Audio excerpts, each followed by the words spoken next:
Hello, everyone, and thanks for joining our panel today. My name's Bob Paddon. I'm a past chair of CUTA, and I started my career in transit over 20 years ago with the formation of TransLink in Vancouver. In this session, we're going to have a conversation with industry leaders about the hydrogen and fuel cell landscape in Canada, and also specifically about hydrogen fuel cell electric buses. I'm pleased to introduce to you Mark Kirby. He is the CEO and President of the Canadian Hydrogen and Fuel Cell Association. Mark, the Government of Canada is about to announce a national hydrogen strategy, and several provinces already have them in place. What is the future of hydrogen in Canada? The future for hydrogen energy in Canada is very bright. The hydrogen strategy outlined three key things. Number one is that hydrogen is essential for us to achieve net zero 2050. It's not the full solution, but it's an essential part of the mix.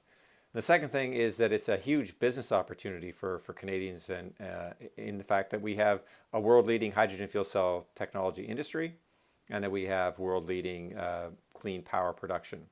And that we're already seeing that. We're already seeing that there's investments in projects right across the country to produce clean, low carbon intensity hydrogen. I'm aware of 6 in BC alone. And the third thing is that it provides choices for Canadians and for Canadian industry. A choice in how they're going to decarbonize their operations and do that in a way that might fit well with their operational requirements. So for end users, that's for companies that are looking to adopt hydrogen and fuel cell technologies, which might include transit agencies, they can look at this, they can evaluate how it fits in their operations, how it fits from an economic point of view and from an operational point of view. And they can do that in absolute confidence that it's a environmentally sound solution and that it is fully on the path to net zero 2050. Nicolas Pocard serves as Director of Marketing with Ballard Power Systems. Nicolas, in 1983, Ballard was awarded the first contract to produce a fuel cell. Where's the technology today in terms of zero-emission vehicles? Today, I would like to provide you with a brief introduction about fuel cell electric buses and why they're going to play a critical role in the deployment of zero-emission transit buses across Canada.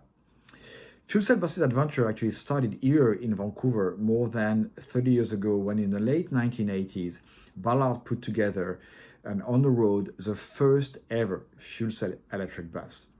Since those early days, the technology has evolved, become much more robust, reliable, and more important, drastically reduced its costs. So today, fuel cell electric buses can be competitive with other zero-emission alternatives. It is considered as one of the most mature applications for fuel cell technology. A fuel cell will enable to improve the performance of an electric bus. It will extend the range of the bus. Typically, a fuel cell bus has a range of up to 300 miles between two refueling, and the refueling of the vehicle only takes less than 10 minutes. That means that a fuel cell bus can operate on the same route, on the same schedule than a diesel bus, without any additional vehicles and without any infrastructure to recharge a vehicle on the roadside, providing ultimate flexibility for the bus operator with no compromise in service. And a fuel cell bus is very well adapted to Canadian weather conditions. Sometimes can be very harsh in winter, where you need a lot of energy not only to move the bus, but to keep the bus warm. So fuel cell will enable the bus to operate consistently in different weather conditions, on longer routes, on highways, on mountains when it's necessary.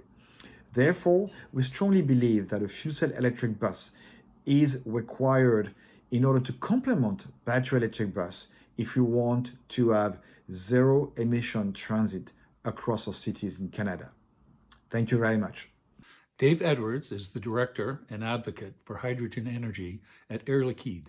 Dave, one of the worries that transit agencies have is finding a reliable supply of hydrogen, and in particular, green hydrogen.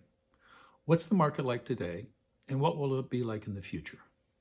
Air Liquide's been in the hydrogen business for more than 50 years. In that time, we're seeing a transition from the industrial sectors that are traditionally used for refineries and agricultural applications into these new market applications for transportation and in the energy sector, driven by renewables and low carbon applications. To back that up, we've made investments that go in this new market And I'll give you a couple of examples.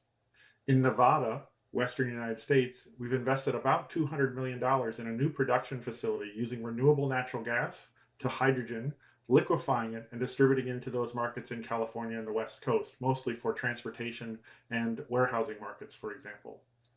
In the eastern part of the United States and in Quebec, we've made investments in an electrolyzer-based production facility, complementing our existing hydrogen production facility in Bécancour, Quebec.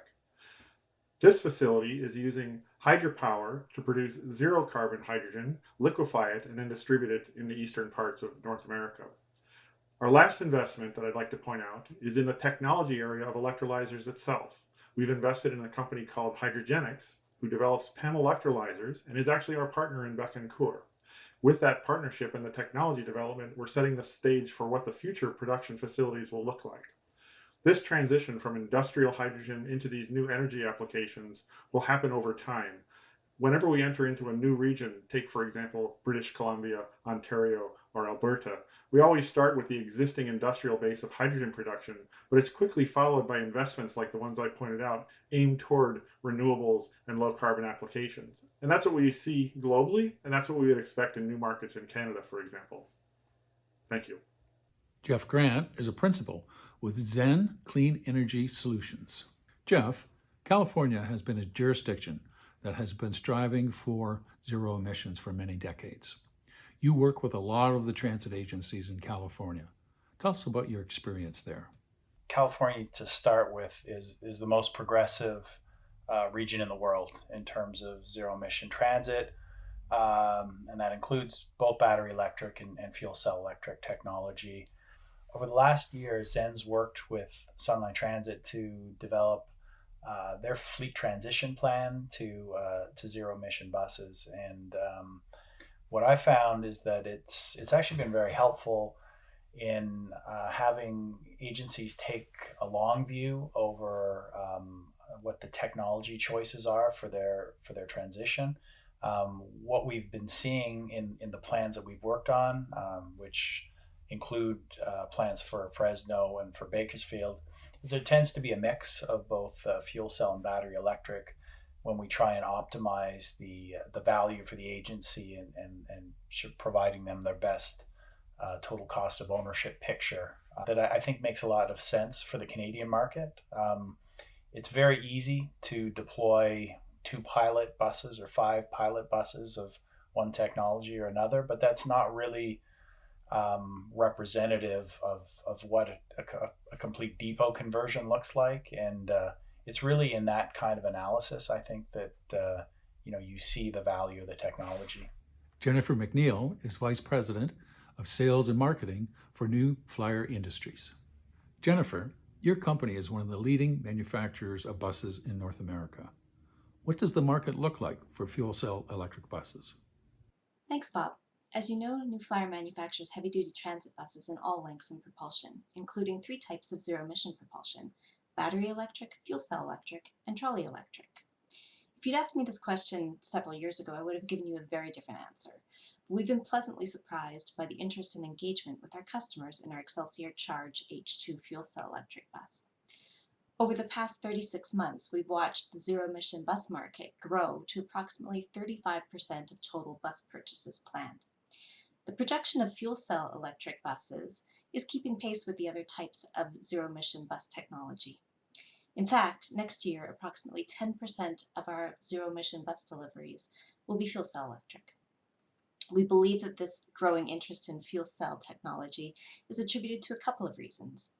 First, the Excelsior Charge H2 is a battery electric bus that uses a hydrogen fuel cell on board to charge the battery, thereby extending the range of the vehicle up to 350 miles or 560 kilometers, depending on the climate, topography, and duty cycle, of course.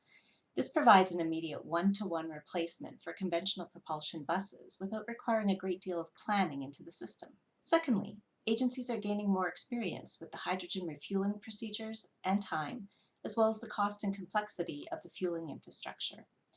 While there is certainly a capital cost premium today for both the fuel cell electric vehicles and the hydrogen fueling infrastructure, agencies are now obtaining enough data on both battery electric and fuel cell electric bus operation to be able to project and compare the economics of fleets at scale, enabling them to evaluate total cost of ownership and determine the best mix of zero-emission buses for their operation. We are really strong advocates of doing that upfront planning and analysis, as it's such a critical part of ZEB deployment.